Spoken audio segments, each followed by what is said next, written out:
morning, guys. So I got my new Instant Pot. We're gonna start off by making Instant Pot yogurt. My baby eats a ton of yogurt every day. The kids eat yogurt. My husband eats yogurt. So if I can make yogurt once a week to twice a week or every other week, however long it lasts in our family, it would save us a ton of money and probably be healthier. So I got let me show you. I've got this. My husband actually got it for me, this Instant Pot recipe book, and they have a recipe for homemade yogurt.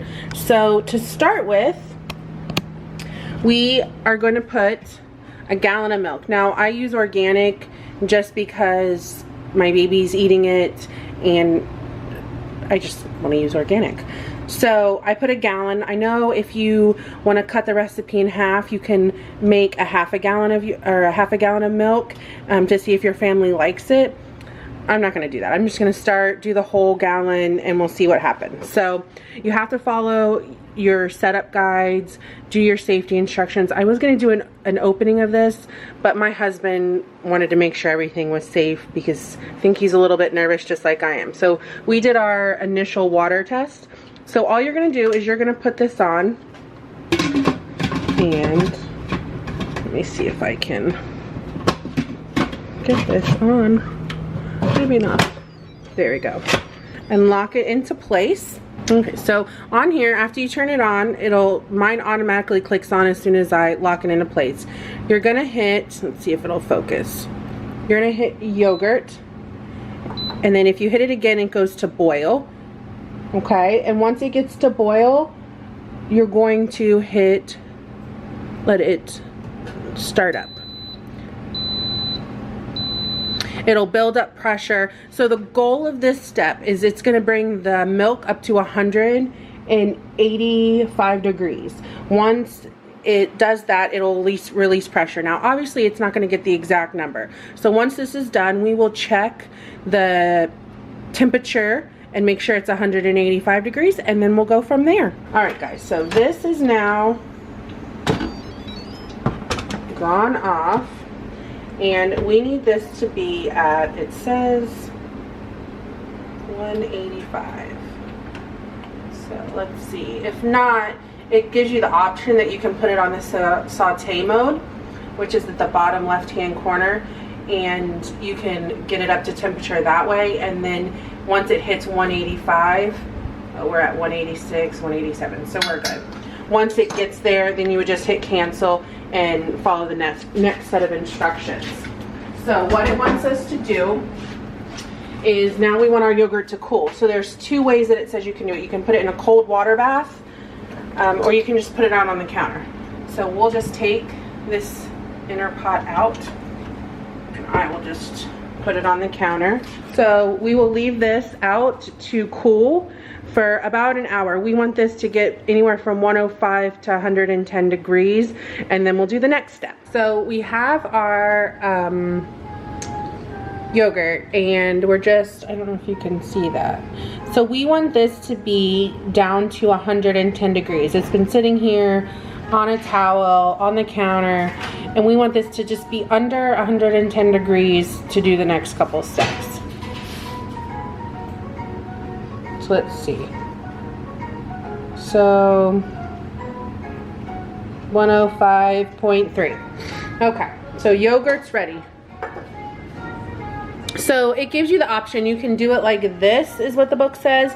You can also add in half a cup of sugar or half a cup of honey for a whole gallon of milk, which really isn't that much. I don't know if you can use artificial sweeteners or like a swerve or something, but for this purpose, we're just going to, come this way. We're gonna just do it the way they've said, just because I don't know if it'll affect the process. So it says half a cup of honey or half a cup of sugar. Now I want my baby to eat this, and babies can't have honey for 2 years, so we're gonna just do a little bit of sugar. Like I said, it's a gallon for half a cup. It's really not that much. And then also too, it says you can do 1 to 2 tablespoons of vanilla, or you can do one vanilla bean. This is Mexican vanilla, so straight vanilla. So we will just mix this up in here. This smells so good. I don't know why it smells so good, but it does. Okay, and then the other thing you're gonna put in is we're gonna put a half a cup of yogurt, starter yogurt. Now I've heard from different people that I've watched that they don't use their yogurt they make. They like to make their starter yogurt as something they buy, just because it makes it thicker, which we want nice thick yogurt. So we did no sugar, nothing in this yogurt, but you want to make sure that it has live active cultures, because this is what's gonna make your yogurt. So make sure that that is listed on the product. So we're gonna do half a cup of yogurt. Oh, I lost my spoon. I'm telling you, I really hope this yogurt looks the way it says it does, because they eat so much yogurt. Okay, so we're just gonna stir this up.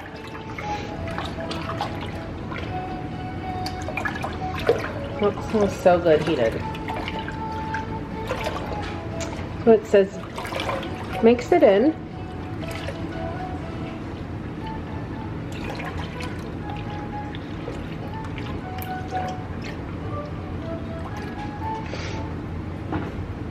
Okay, so we are going to take this yogurt and we're going to move it back over here. Okay.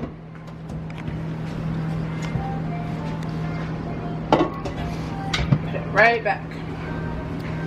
Where is my potato?